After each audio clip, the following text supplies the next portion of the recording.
Welcome to the Baseface Network.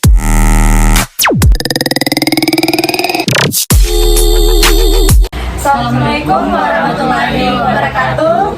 Kami dari kelompok 4 akan menjelaskan tentang di sini kami akan melakukan podcast yang berjudul Konflik dalam Manajemen. Nah, sebelum itu perkenalkan, nama saya Nursatna Aulia dengan NIM C022095, dan di samping kiri saya Perkenalkan, nama saya Mas Riana dengan NIM C01222313, dan di samping kanan saya Perkenalkan, nama saya Gunawan dengan NIM C01222302. Saya Supianto dengan NIM C01222325.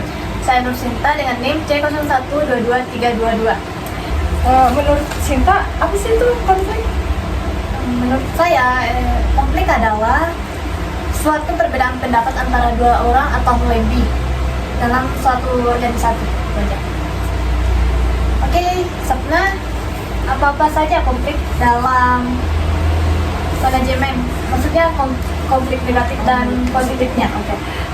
Menurut saya itu konflik negatif dan positifnya itu yang pertama tuh positifnya kan ada 4.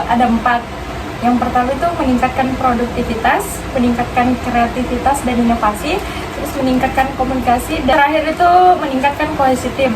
Nah, dampak negatifnya itu juga ada 4. Yang pertama itu menurunkan komunikasi, menghambat produktivitas, dan menciptakan lingkungan kerja yang tidak sehat.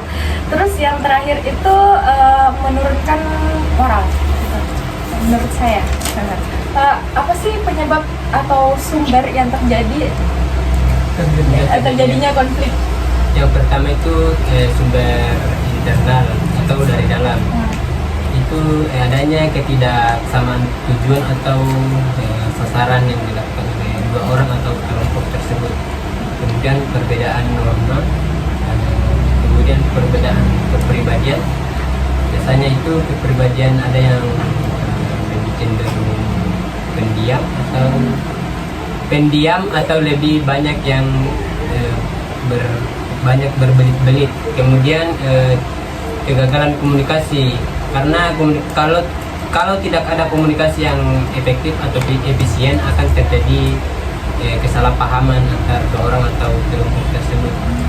Kemudian faktor eksternalnya itu bencana alam. Kenapa? Karena bencana alam itu menyebabkan kerugian, sehingga orang-orang berbondong-bondong untuk merebut barang bantuan yang diberikan, sehingga mereka mungkin baku dorong. Kemudian peperangan. Kenapa? Karena peperangan itu menyebabkan kebencian antar sesama orang atau kelompok atau negara. Kemudian perbedaan perilaku sosialnya seperti politik, ekonomi, kesehariannya bagaimana. Ya, itu saja sih menurut saya. Kan terus dalam kelompok kan pasti ada dibilang motivasi. Terus apa sih itu motivasi kelompok? Menurut saya itu motivasi kelompok adalah proses yang mendorong anggota kelompok untuk bekerja sama dan mencapai tujuan bersama. Dalam motivasi kelompok itu terdapat 2 faktor, yaitu faktor internal dan eksternal. Adapun faktor internalnya yaitu berupa tujuan kelompok, yang kedua itu kepemimpinan, yang ketiga itu komunikasi. Yang kedua itu faktor eksternal. Yang pertama itu lingkungan kerja, dan kedua itu kebijakan organisasi. Nah, terus yang terakhir itu ada dibilang pengelompokan konflik. Apa sih pengelompokan konflik itu? Pengelompokan konflik merujuk pada cara dalam mengkategorikan konflik berdasarkan penyebab, jenis, dan dampaknya. Berdasarkan sumber yang ada, konflik dapat dikategorikan menjadi beberapa kategori, seperti konflik individu, konflik antar sosial, konflik politik, dan konflik internasional. Konflik juga dapat dibedakan menjadi konflik destruktif dan konflik konstruktif.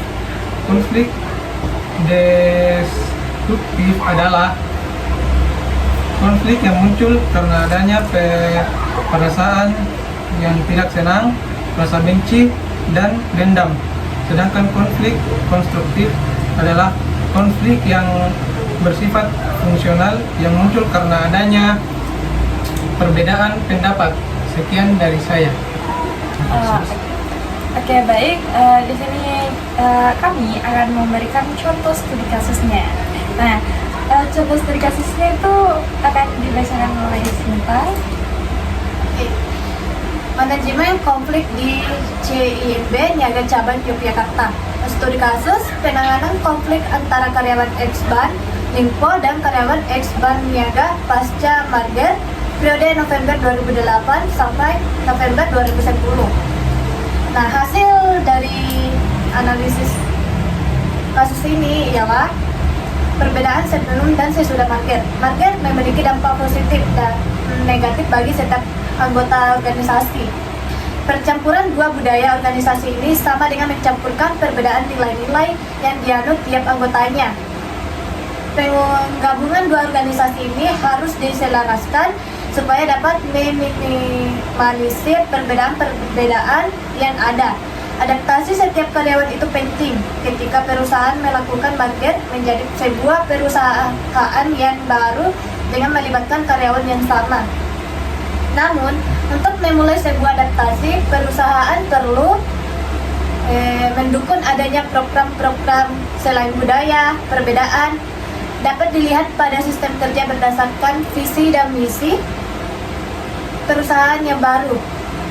CIMB Niaga sudah membuat sebuah program atas penggabungan sistem kerja, pendidikan dan budaya sehingga menjadi sebuah sistem kerja yang lama tanpa mengesampingkan salah satu sistem kerja perusahaan yang lain. Permasalahan baru setelah Marger. Permasalahan baru pada perusahaan ini hanya berupa persaingan yang hanya terjadi pada setiap karyawan untuk mencapai karir yang mereka inginkan masing-masing. Masalah tersebut tidak ada hubungannya dengan Marger karena setiap karyawan baik ex-Lipo maupun ex-Niaga berusaha mencari karir pada level atas. Konflik di CIMB Niaga Yogyakarta. Selain latar belakang budaya berbeda, salah satu penyebab munculnya konflik adalah karena perbedaan nilai yang menjadi patokan tiap orang dalam berperilaku. Nilai adalah arahan dalam berperilaku sehari-hari. Ketika karyawan bekerja dengan aktivitas kerja yang selaras, sesuatu yang mereka anggap penting, maka energi, motivasi, hasrat, dan keinginan mereka pun akan muncul untuk mencapai tujuan tersebut sekalipun. Nilai kerja dan nilai pribadi bisa menjadi sumber daya hebat untuk suatu organisasi. Nilai yang tidak jelas atau tidak diketahui bisa menghasilkan konflik yang dapat menghambat kinerja karyawan. Oke, itu tadi contoh studi kasus yang dipaparkan teman saya. Nah, ini itu tadi podcast dari kelompok kami. Kami yang kiri, wabillahi taufiq wal hidayah. Assalamualaikum warahmatullahi wabarakatuh. Waalaikumsalam. Bye-bye.